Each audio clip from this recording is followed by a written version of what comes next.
Hello friends, welcome to உங்கள் சாய் சமையல். இன்றைக்கி நம்ம சமையல் வீடியோவில் ரொம்ப அருமையான பருப்பு முட்டை கறி எப்படி செய்யுதுன்னு பார்க்கலாம். ரொம்ப அருமையான டேஸ்ட்டில் இருக்கும். வாங்க எப்படி செய்யுதுன்னு பார்க்கலாம். 150 கிராம் பைத்தம்பருப்பு எடுத்திருக்கேன். இதை நல்லா வாஷ் பண்ணிவிட்டு இது முங்குற அளவுக்கு தண்ணி விட்டு 2 பச்சை மிளகா சேர்த்துருக்கேன். இது கூட ஒரு தக்காளி கட் பண்ணி சேர்த்துக்கலாம். 3 பல் பூண்டு, 10 சின்ன வெங்காயம் சேர்த்து மஞ்சள் பொடி சேர்த்து வேக வைக்கலாம். குக்கரில் 10 நிமிஷம் வேக வச்சா போதும்.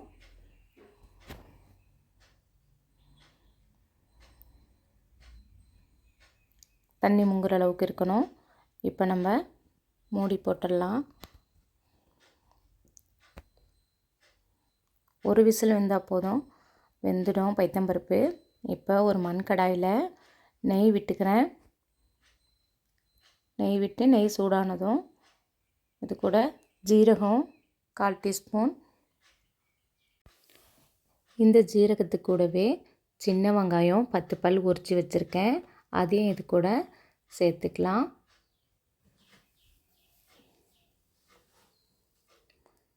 இதை நல்லா வதங்க விடுங்க. இது கூடவே இப்போ பச்சை மிளகாய் 2 சேர்த்துக்கிறேன். 2 தக்காளி கட் பண்ணி வச்சுருந்தேன், அதையும் இது கூட சேர்த்துக்கிட்டேன். தக்காளி கொஞ்சம் அதிகமாக போட்டால் தான் இதுக்கு நல்லாயிருக்கும். கருவேப்பிலையும் சேர்த்துக்கலாம் ஒரு கொத்து. உப்பு சேர்த்துக்கோங்க, சீக்கிரமாக வதங்கிடும் உப்பு சேர்த்தா. பாருங்கள், பைத்தம்பருப்பு வெந்துருச்சு. இப்போ தக்காளி நல்லா வதங்கிடுச்சு, தக்காளி வெங்காயம் எல்லாமே. இப்போ இது கூட மசாலா ஜாமான் சேர்த்துடலாம். சோம்பு பொடி 1/4 டீஸ்பூன், மிளகாய் பொடி 2 டேபிள் ஸ்பூன் போட்டிருக்கேன். காரத்துக்கு ஏற்றா போல் சேர்த்துக்கங்க. காரம் அதிகமாக வேண்டாம், கொஞ்சம் கூட சேர்த்துக்கங்க. இது கூடவே கொஞ்சமாக 1/4 டீஸ்பூன் மஞ்சள் பொடி, 1/2 டீஸ்பூன் ஜீரகப்பொடி சேர்த்துட்டேன். அந்த மசாலாவுடைய வாடை போகிற அளவுக்கு வதக்கி விட்டாச்சு. இப்போ கொஞ்சமாக தண்ணியும் சேர்த்தாச்சு. இது கூட 1 டேபிள் ஸ்பூன் மல்லிப்பொடி சேர்த்துருக்கேன். கொஞ்சம் அப்படியே கொதிக்கட்டும். லைட்டாக கொதித்ததும் வேக வச்சுருந்த பைத்தம்பருப்பை இது கூட சேர்த்துக்கலாம்.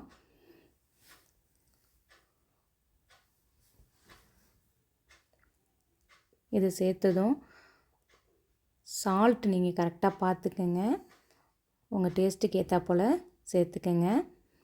இப்போ அப்படியே நம்ம மூடி வச்சிடலாம். மூடி வச்சு ஒரு 5 நிமிஷம் கழித்து பார்த்திங்கன்னா நல்லா இப்படி கொதி வர ஸ்டேஜில் இருக்கும். இந்த 3 முட்டையும் நம்ம இந்த பருப்போடு சேர்த்துடலாம். ஒரு 10 நிமிஷம் அப்படியே மூடி வச்சுருங்க. அடுப்பை ஸ்லோவில் வைங்க. முட்டை வெந்துருச்சு பாருங்கள். இதே போல் இருக்கும், நல்லா அருமையாக இருக்கும் இந்த முட்டை பருப்பு கறி. நீங்களும் கண்டிப்பாக ட்ரை பண்ணி பாருங்கள் ஃப்ரெண்ட்ஸ். இந்த வீடியோ உங்களுக்கு பிடிச்சிருந்தால் மறக்காமல் லைக் பண்ணுங்கள்.